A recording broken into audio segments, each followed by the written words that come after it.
So we start with the latest Israeli attack on a Gaza hospital.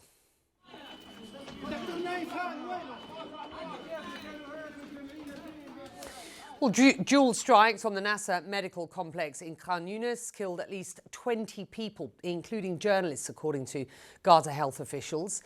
This video showing the chaos in the aftermath of the first strike. Now, the IDF claiming it, quote, does not target journalists as such, and saying the military chief has instructed an inquiry into the attack. Israel also striking targets in Yemen after Houthi rebels there fired a new type of missile at Israel. Paula Hancock's following developments for us here in Abu Dhabi, and she joins me now live. Let's start with the hospital strike. What more do we know about that? Well, Becky, this was a double strike by Israel on the Nasser hospital. This is in Khan Yunis. It's in the southern part of the Gaza Strip. Now, we know that after that first strike targeted the fourth floor of the hospital, we understand that there were emergency workers, health workers and journalists who all rushed to the scene. Now, we have footage that we see. It was also played on live television showing those individuals on a damaged staircase trying to retrieve casualties, one holding up a damaged video camera to show the journalists' presence.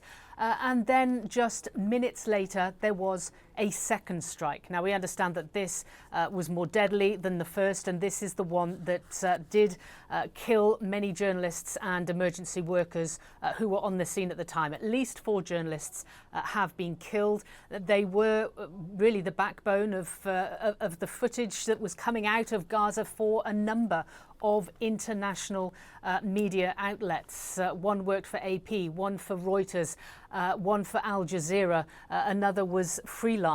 As you know, Israel does not allow international journalists into Gaza, so we heavily rely on our Palestinian colleagues to be able to get these images out to us, and 4 have been killed in this particular incident. Now, we also understand from the civil defence that one emergency worker was killed whilst trying to retrieve casualties from the first strike as well. Israel's response has been that they do not target journalists as such. They say that they will have an initial inquiry as soon as possible, also saying that they carried out a strike in the area of Nasser Hospital. So we're waiting to hear more, but certainly this is provoking much condemnation. Becky? It's good to have you. Thank you very much indeed. Before these latest attacks in Khan Yunis, the United Nations counted more than 240 journalists killed in Gaza since the war began.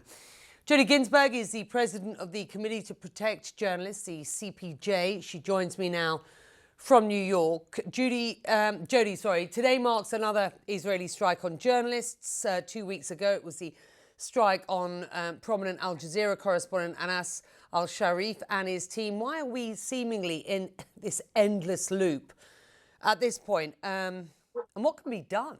Well, we're in this endless loop because Israel has not been held accountable for any of these killings.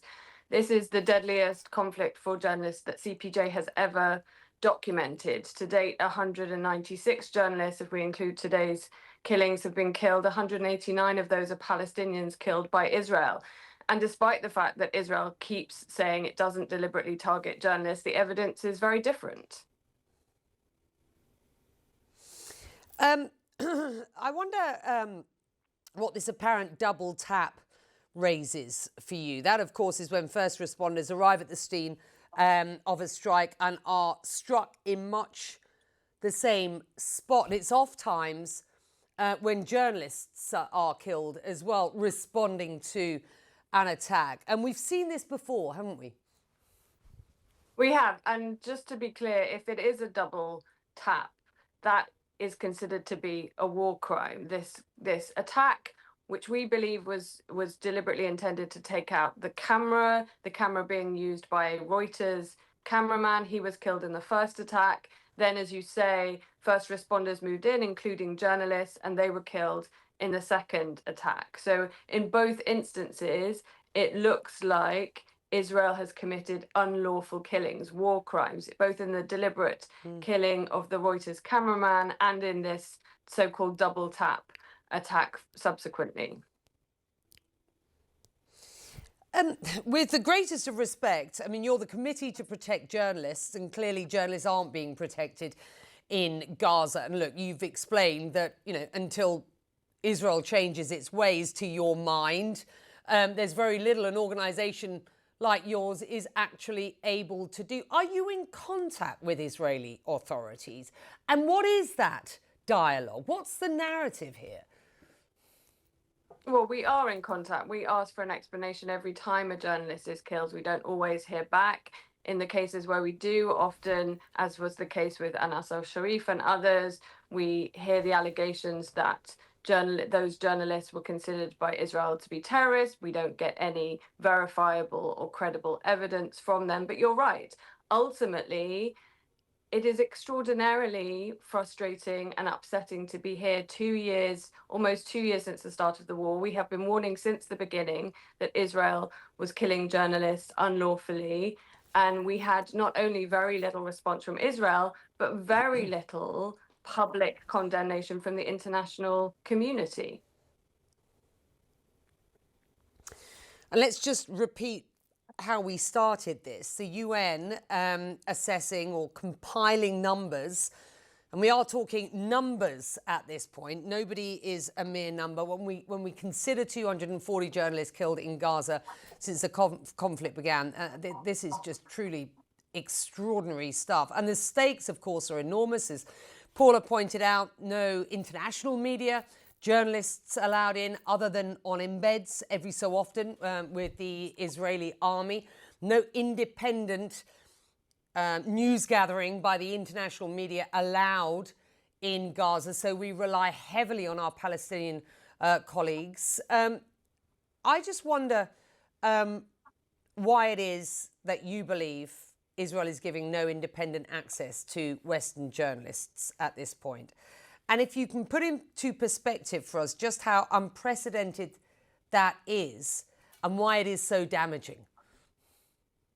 Well, firstly, let's be clear. When we say there's no independent journalism taking place in Gaza, there is independent journalism. There are hundreds of journalists who have been day in, day out reporting what is happening inside Gaza. They happen to be Gazan journalists, Palestinian journalists, in the same way that American journalists report on American politics and the situation in America, or British ones do in the UK.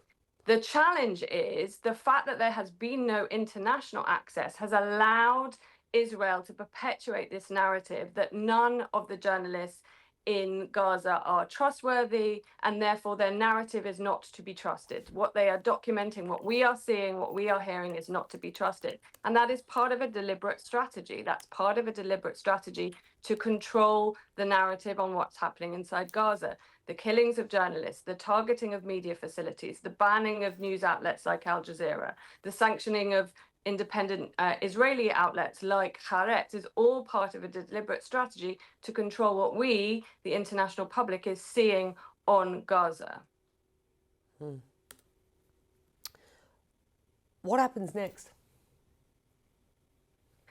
We've got to see more robust response from the international community. There must be demands for accountability. We heard after the last attack 2 weeks ago on the Al Jazeera news crew, we heard a very clear call from Germany, a traditional ally of Israel, that it wanted an explanation for why it saw fit to kill those other journalists alongside Anas al-Sharif. We've not yet had an explanation for that. We need to see more of those calls. We need to see conditionality put in international in the international community's relationships with Israel. We need to see more strong demands for media to access Gaza. We heard even Donald Trump a few weeks ago say that he would like to see international journalists be allowed into Gaza. That's vital. And of course, for journalists who have been covering this war tirelessly since the beginning, the ability to leave Gaza, to get some respite and some medical treatment, including the journalist from Reuters who was injured in today's attack. Those three things are absolutely vital. I spent some time with one of our Palestinian colleagues in Egypt just last week, whose immediate family are now in Egypt. The rest of his family remain in Gaza. it's very, very, very hard for those. We still employ a number of colleagues in Gaza, and we continue to work with them and support them. Thank you very much indeed.